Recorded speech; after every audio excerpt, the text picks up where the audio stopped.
আকাশবাণী কলকাতা। স্থানীয় সংবাদ পড়ছে শঙ্কর মুখোপাধ্যায়। বিশেষ খবর। রাজ্য বিধানসভা নির্বাচনের প্রথম দফায় ২৭ মার্চের ভোট গ্রহণের জন্য আজ বিজ্ঞপ্তি জারি করা হয়েছে। এই দফায় ৫টি জেলার ৩০টি আসনে ভোট নেওয়া হবে।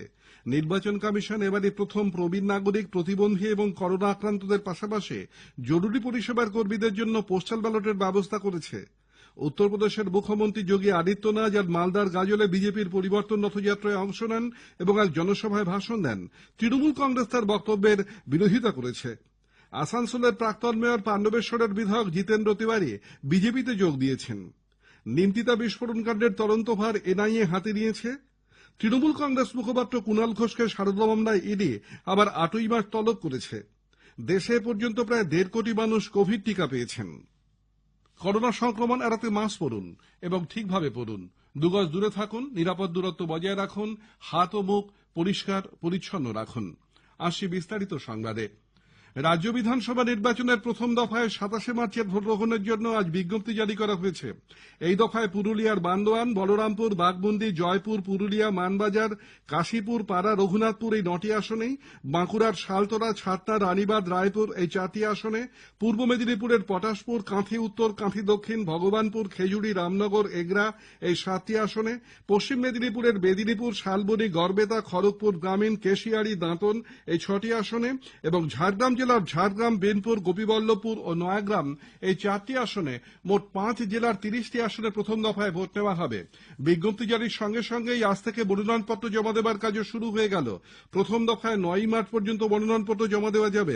পরদিন সেগুলি পরীক্ষা করে দেখা হবে। প্রার্থীপদ প্রত্যাহারের শেষ তারিখ ১২ই মার্চ। নির্বাচন কমিশন এবারই প্রথম প্রবীণ নাগরিক, প্রতিবন্ধী এবং করোনা আক্রান্তদের পাশাপাশি জরুরি পরিষেবায় যুক্ত কর্মীদের জন্য পোস্টাল ব্যালটের ব্যবস্থা করেছে। কলকাতায় আজ এক সাংবাদিক বৈঠকে অতিরিক্ত মুখ্য নির্বাচনী আধিকারিক সঞ্জয় বসু জানিয়েছেন যে এ বিষয়ে আজ মুখ্য নির্বাচনী আধিকারিক আরিজ আফতাব ভিডিও কনফারেন্সের মাধ্যমে বিভিন্ন জেলার আধিকারিকদের সঙ্গে বৈঠক করেন। শ্রী বসু বলেন যে রেল, মেট্রো রেল, বিমান, জাহাজ, ডাক বিভাগ এবং সংবাদ মাধ্যমের কর্মীরা এই সুবিধা পাবেন। পোস্টাল ব্যালটের জন্য প্রত্যেক দফার ভোটের বিজ্ঞপ্তি জারি হওয়ার ৫ দিনের মধ্যে নিজস্ব বিধানসভা কেন্দ্রের রিটার্নিং অফিসারের কাছে আবেদন করতে হবে। ভোটের সংবাদ সংগ্রহের জন্য নির্বাচন কমিশন স্বীকৃত সংবাদকর্মীরাও পোস্টাল ব্যালটের আবেদন করতে পারবেন। আকাশবাণী এবং দূরদর্শনের ক্ষেত্রে তাদের নিজস্ব কোনো আধিকারিককে এই কাজে নোডাল অফিসার হিসেবে নিযুক্ত করতে হবে এবং অন্যান্য সংবাদ মাধ্যমের কর্মীরা তথ্য ও সংস্কৃতি দপ্তরের মাধ্যমে আবেদন করতে পারবেন। এরপর রিটার্নিং অফিসারের তত্ত্বাবধানে একটি বিশেষ কেন্দ্রে গিয়ে তারা পোস্টাল ব্যালটে ভোট দিতে পারবেন। শ্রী বসু আরও বলেন, সিনিয়র সিটিজেন, ৮০ বছরের বেশি বয়স, পিডব্লিউডি ভোটার এবং যদি যাদের বেঞ্চমার্ক সার্টিফিকেট আছে এবং কোভিড আক্রান্ত যারা আছে তারা আবেদন করতে পারেন পোস্টাল ব্যালটের জন্য। যদি তারা মনে করেন তে আবেদন করতে পারে, সেই আবেদনপত্র তাদের কাছে পৌঁছে দেওয়া হচ্ছে বাড়ি বাড়ি গিয়ে। কোভিড পরিস্থিতির জন্য এবার ভোট গ্রহণের সময়সীমা আরো ৮ ঘন্টা বাড়ানো হয়েছে। শ্রী বসু জানিয়েছেন এবার সন্ধ্যে ৬:৩০ পর্যন্ত ভোট নেওয়া হবে। বিধানসভা নির্বাচনের প্রেক্ষিতে আজকের মধ্যে রাজ্যে আসছে আরো ১৭০ কোম্পানি কেন্দ্রীয় বাহিনী। ৮ই মার্চের মধ্যে ৩০০ কোম্পানি বাহিনী আসবে বলে খবর। গতকাল পর্যন্ত এসেছে ১১৮ কোম্পানি। রাজ্যের বিভিন্ন এলাকায় তারা রুট মার্চ এবং এরিয়া ডমিনেশনের কাজ করছে। পশ্চিমবঙ্গ সহ ৫ রাজ্যের নির্বাচনী প্রস্তুতি নিয়ে আলোচনা করতে নির্বাচন কমিশন আগামীকাল সমস্ত নির্বাচনী পর্যবেক্ষকদের বৈঠক ডেকেছে। ভার্চুয়াল ওই বৈঠকে থাকার জন্য কমিশন নিযুক্ত সমস্ত সাধারণ, বিশেষ, ব্যয় এবং পুলিশ পর্যবেক্ষকদের নির্দেশ দেওয়া হয়েছে। রাজ্য বিধানসভা নির্বাচনে আসন সমঝোতা নিয়ে আজ কংগ্রেস, বামফ্রন্ট এবং ইন্ডিয়ান সেকুলার ফ্রন্ট আবারও বৈঠকে বসে। বামেদের সঙ্গে আসন নিয়ে রফা হয়ে গেলেও কংগ্রেসের সঙ্গে কিছু আসন নিয়ে রফাসূত্র না মেলায় জোট নিয়ে জটিলতা এখনো কাটেনি বলে জানা গেছে। উত্তরপ্রদেশের মুখ্যমন্ত্রী যোগী আদিত্যনাথ আজ মালদার গাদলে বিজেপির পরিবর্তন রথযাত্রায় অংশ নেন। এক জনসভায় তিনি বলেন যেখানে অনুপ্রবেশকারীদের মদদ দেওয়া হচ্ছে, কেন্দ্র ও রাজ্যে একই সরকার থাকলে উন্নয়ন সম্ভব হবে বলেও তাঁর দাবি। তিনি আরও বলেন, घुसपैठियों को बाहर करने की बात होती है, यहाँ की सरकार तिलमिला जाती है। यहाँ की सरकार घुसपैठियों, अवैध घुसपैठियों के साथ में है, उसको यहाँ की जनता के साथ कोई लेना देना नहीं। এদিকে রাজ্যের মন্ত্রী তৃণমূল কংগ্রেস মুখপাত্র ব্রাত্য বসু আজ পুরুলিয়ায় যোগী আদিত্যনাথের বক্তব্যের বিরোধিতা করে বলেন যে তার মুখে একথা শোভা পায় না, কারণ উত্তরপ্রদেশ প্রশাসন দুর্গাপুজো করার অনুমতিই দেয় না। কেন বাংলার যে দুর্গাপুজো তা কেন ওখানে আপনার প্রশাসন অনুমতি দেয় না? একাধিক বাঙালি লখনৌতে থাকেন, ইলাহাবাদে থাকেন, বড় বড় শহরে থাকেন। আমাদের এখান থেকে উত্তরপ্রদেশের লোক এসে কাউন্সিলর, এমএলএ, এমপি অব্দি হন। বাঙালি, এত বাঙালি আছে, রাজনীতি করেন তারা, একটা কাউন্সিলর টিকিট অব্দি দিতে পারেন না। আসানসোলের প্রাক্তন মেয়র ও পাণ্ডবেশ্বরের তৃণমূল কংগ্রেস বিধায়ক জিতেন্দ্র তিওয়ারি আজ বিজেপিতে যোগ দিয়েছেন। তিনি জেলা তৃণমূল কংগ্রেসের সভাপতিও ছিলেন। বিজেপি নেতা শুভেন্দু অধিকারী জুট কর্পোরেশনের অস্থায়ী চেয়ারম্যান পদ থেকে ইস্তফা দিয়েছেন। গত জানুয়ারি মাসে কেন্দ্রীয় মন্ত্রীর সমমর্যাদার এই পদে 3 বছরের জন্য তাকে বসানো হয়েছিল। রাজ্যের বিধানসভা নির্বাচনে প্রার্থী হবার জন্যই তার এই সরকারি পদ থেকে ইস্তফা বলে রাজনৈতিক মহলের একাংশের অনুমান। জাতীয় তদন্তকারী সংস্থা এনআইএ নিমতিতা বিস্ফোরণ কাণ্ডের তদন্তভার হাতে নিয়েছে। ইতোমধ্যেই এনআইএর আধিকারিকরা সিআইডি এবং রাজ্য পুলিশের বিশেষ তদন্তকারী দলের সঙ্গে কথা বলেছেন বলে জানা গেছে। এনআইএর প্রতিনিধিরা প্রাথমিকভাবে কেন্দ্রীয় স্বরাষ্ট্র মন্ত্রকের কাছে রিপোর্ট পাঠানোর পর এর গুরুত্ব বুঝে তদন্তভার এনআইএকে দেওয়া হলো বলে জানা গেছে। উল্লেখ্য, নিমতিতা রেল স্টেশনে 17 ফেব্রুয়ারির বিস্ফোরণ কাণ্ডে রাজ্যের শ্রম প্রতিমন্ত্রী জাকির হোসেন গুরুতর জখম হন। 2014 সালেও খাগড়াগড় বিস্ফোরণ কাণ্ডের তদন্ত করতে গিয়ে এনআইএ বাংলাদেশের জঙ্গি সংগঠন জেএমবির সঙ্গে যোগ পেয়েছিল। এদিকে মুর্শিদাবাদ থেকে আমাদের জেলা সংবাদদাতা জানাচ্ছেন যে এনআইএর প্রতিনিধি দলটি ঔরঙ্গাবাদে বিদ্যুৎ দপ্তরের পাশের পরিত্যক্ত ঝুপড়ি থেকে উদ্ধার হওয়া বিস্ফোরকের নমুনা সংগ্রহ করতে পারেন। বিস্ফোরণ কাণ্ডে ধৃত সাইদুল ইসলাম এবং আবু সামাদের বাড়িতেও তারা তদন্তের কাজে যেতে পারেন বলে খবর। স্থানীয় সংবাদ শুনছেন আকাশবাণী কলকাতা কেন্দ্র থেকে।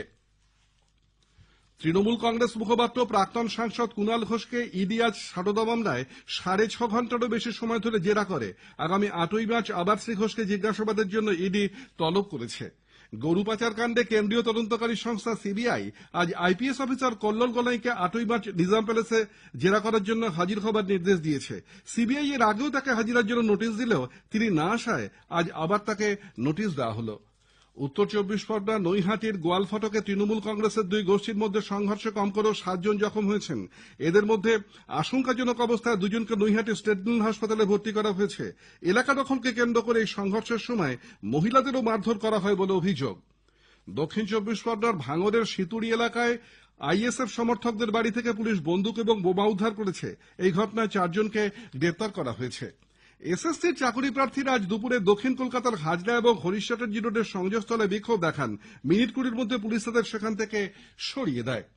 25 কোটি টাকারও বেশি মূল্যের হেরোইন সমেত কুখ্যাত মাদক পাচারকারী সুনীল হাওলাদার পূর্ব বর্ধমানের মেমারির রসুলপুর বাজারে কলকাতা পুলিশের এসটিএফ এর হাতে ধরা পড়েছে। গোপন সূত্রে খবর পেয়ে গতরাতে বিশেষ টাস্ক ফোর্স একটি গাড়ি আটক করে উদ্ধার করা হয় 5 কেজিরও বেশি হেরোইন। বছর 38-এর সুনীল হাওলাদার আউশগ্রামের বাসিন্দা। পূর্ব মেদিনীপুরের নন্দীগ্রামের হোসেনপুরে জনৈক শেখ আব্দুল হাকিমের বাড়িতে লেদ কারখানার আড়ালে অস্ত্র কারখানার হদিশ পাওয়া গেছে। পুলিশ আব্দুল হাকিমকে আটক করে জিজ্ঞাসাবাদ করছে। দেশে পর্যন্ত প্রায় 1.5 কোটি মানুষ কোভিড-19 টিকা পেয়েছেন। গতকাল দ্বিতীয় দফার টিকাকরণ শুরু হবার পর প্রথম দিনেই 29 লক্ষেরও বেশি নাগরিক পোর্টাল বা আরোগ্য সেতু অ্যাপে নাম নথিভুক্ত করেছেন বলে কেন্দ্রীয় স্বাস্থ্যমন্ত্রী ডক্টর হর্ষবর্ধন জানিয়েছেন। আজ সকালে তিনি নতুন দিল্লির হার্ট অ্যান্ড লাংস ইনস্টিটিউটে গিয়ে সস্ত্রীক টিকা নিয়েছেন। এদিকে দেশে দৈনিক করোনা সংক্রমণ আরও কিছুটা কমে হয়েছে 12,286। গত 24 ঘন্টায় সুস্থ হয়েছেন 12,464 জন। আরোগ্যের হার 97.07%। দক্ষিণ 24 পরগনার খারুট পয়েন্ট উপকূল থানা এলাকার খিরিস্তলের একটি অনাথ আশ্রমে গত মধ্যরাতে আগুন লেগে একটি কাঁচা ঘর সম্পূর্ণ পুড়ে যায়। দমকলের একটি ইঞ্জিন আগুন আয়ত্তে আনে। ওই ঘরে থাকা 5 জন বয়স্ক আবাসিককে অন্যত্র সরিয়ে দেওয়া হয়। তবে আশ্রমে থাকা 21টি অনাথ শিশুর কোনো ক্ষতি হয়নি বলেই জানা গেছে।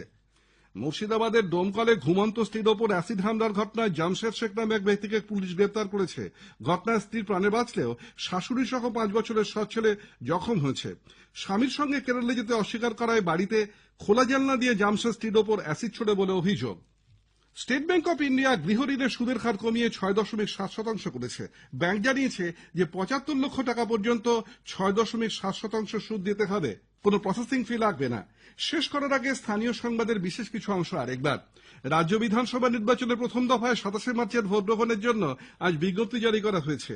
নির্বাচন কমিশন এবারই প্রথম প্রবীণ নাগরিক, প্রতিবন্ধী এবং করোনা আক্রান্তদের পাশাপাশি জরুরি পরিষেবার কর্মীদের জন্য পোস্টাল ব্যালটের ব্যবস্থা করেছে। তৃণমূল কংগ্রেস মুখপাত্র কুণাল ঘোষকে সারদা মামলায় ইডি আবারও 8ই মার্চ তলব করল। স্থানীয় সংবাদ শেষ হলো।